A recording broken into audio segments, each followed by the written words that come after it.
இந்திரனாக குளிர்ந்திடும் சிவனே, சமயத்தில் வந்து உதவிடும் சிவனே.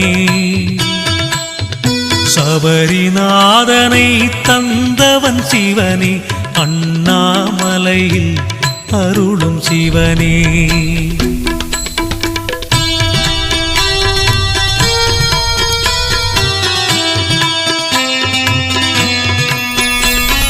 கிரிவலம் வந்திட துணை வரும் சிவனே, கேட்டதை கொடுக்கும் தெய்வம் சிவனே. நெறியுடன் வாழ்ந்திடச் செய்வான் சிவனே, அண்ணாமலையில் அருளும் சிவனே. பறவையும் விலங்கும் வணங்கிடும் சிவனே, பண்புடன் மனிதனை படைத்ததும் சிவனே. இறைவன் என்ற